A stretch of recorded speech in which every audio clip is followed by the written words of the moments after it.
शव यात्रा। अमरपुर नाम के एक गांव में विमल हलवाई अपने 2 छोटे बच्चों और बीवी के साथ रहता है। विमल की पत्नी ज्योति भूत प्रेत जादू टोने में बहुत माना करती थी। इसका बिल्कुल विपरीत विमल इन चीजों को दक्यानुसी माना करता था। रोज की तरह विमल अपने मिठाई की दुकान जाने के लिए निकलने की हड़बड़ी में होता है। मैं निकलता हूँ ज्योति, देरी हो जाएगी, दुकान भी खोलनी है मुझे। अजी ध्यान से, आज अमावस्या है। रास्ते में कोई कपड़ा या कुछ भी गिरा हो तो उसे लांग मत दीजिएगा, बगल से चले जाइएगा। अरे ऐसे तो तुम मुझे पागल ही कर दोगी क्या? हाँ, मैं नीचे देखकर चलूं कि सामने से कोई गाड़ी घोड़ा आकर मेरे ऊपर से चला जाए? दोनों हालत में तो मेरी ही मौत है। अरे क्यों सुबह सुबह इतनी अपसुगनी बातें कह रहे हो जी? मेरे गांव में तो ऐसा आंखों के सामने होता हुआ देखा है मैंने, इसीलिए कहती हूँ। वरना मुझे क्या, पड़ोसी को तो नहीं कहना चाहती मैं, पति हैं आप मेरे, इसलिए बोल रही हूँ। विमल अपनी मिठाई की दुकान चला जाता है। दुकान पर पहले से ही ग्राहकों की लंबी लाइन लगी हुई थी। ये लो, वहाँ ज्योति अमावस्या को लेकर परेशान है और आज तो हमेशा से ज्यादा ही लंबी लाइन लगी पड़ी है। अच्छी खासी बिक्री होगी आज। विमल दुकान खोलता है।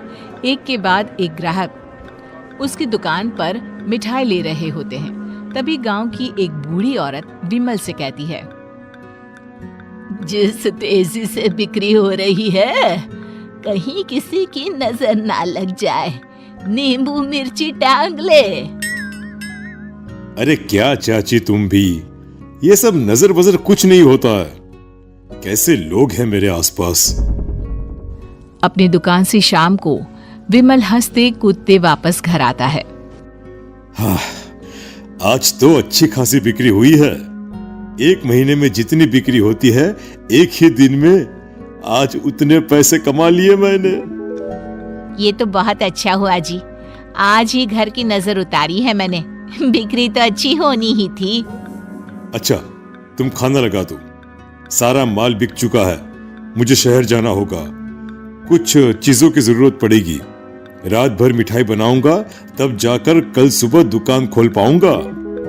खाना खाकर विमल शहर जाने के लिए निकल पड़ता है। सुनिए जी, ध्यान से जाइएगा।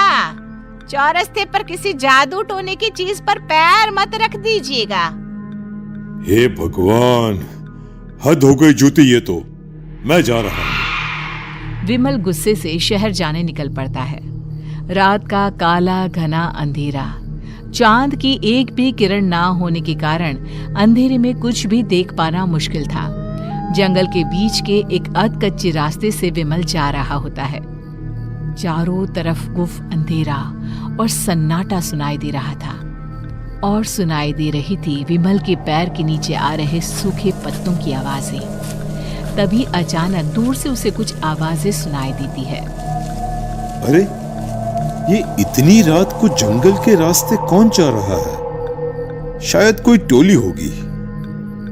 राम नाम सत्य है, राम नाम सत्य है, राम नाम सत्य है, राम नाम सत्य है।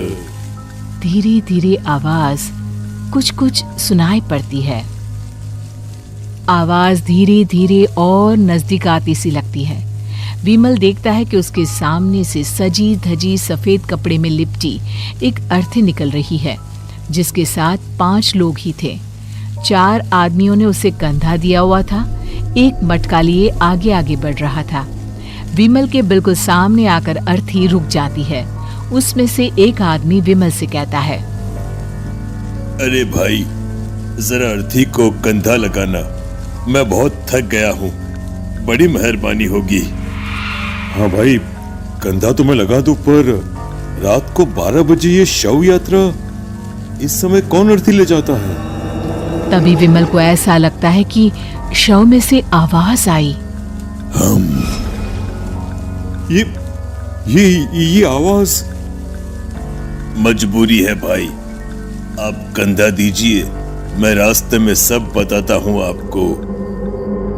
विमल अर्थी को कंधा दिए चल रहा होता है कि उसे ऐसा लगता है कि हाथ में मटका लिए जो आदमी शव के आगे चल रहा है उसके पैर उल्टे हैं।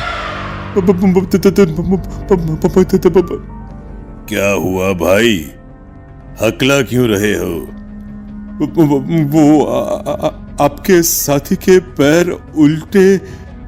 विमल अपनी बात पूरी भी नहीं कर पाता कि वो देखता है कि उस आदमी के पैर तो सीधे ही हैं। अरे नहीं, कुछ नहीं, मुझे शायद वहम हुआ होगा। धीरे धीरे सब आगे बढ़ रहे होते हैं। तब विमल को अचानक लगता है मटके में से एक हाथ बाहर आ रहा है। विमल घबरा जाता है। इसके पहले वो कुछ बोल पाता, कल्लू कहता है, मेरा नाम कल्लू है। हम 6 दोस्त थे, जिसमें से एक को तो तुम सोया हुआ देख रहे हो।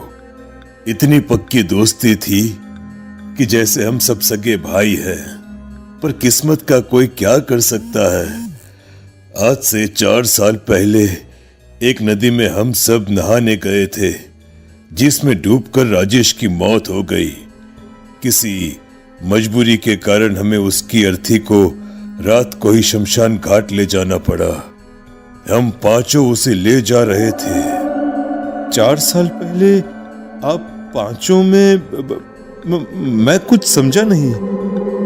मंकू अपनी गर्दन पीछे घुमाकर अपनी आंखें बड़ी बड़ी कर विमल से कहता है, अरे भाई, पूरी कहानी खत्म होने दो, फिर बीच में बोल लेना, ठीक है? तभी रास्ते में एक हादसे में अपने दोस्त के साथ हम सभी मर गए। वो सामने देखो, हमारा दोस्त। विमल सामने देखता है। उसे दिखता है कि एक ऐसा आदमी जिसका शरीर कई जन्मों से पानी के अंदर रहने के कारण सफेद पड़ गया है। उसकी आंखें बाहर की ओर निकली हुई थी। फिर ये अर्थी किसकी है? अर्थी के साथ के लोग अर्थी को नीचे रखते हुए एक साथ विमल की ओर देखते हुए कहते हैं, तुम खुद ही देख लो। विमल शव पर से सफेद कपड़ा हटाता है। शव की जगह खुद को ही देखकर विमल के होश उड़ जाते हैं। वो शव विमल की ही थी। पलक झपकते ही विमल उस अर्थी की जगह पर होता है। 6 के 6 दोस्त उसी तरह अर्थी को उठाकर चलने लग जाते हैं। राम नाम सत्य है। राम नाम सत्य है।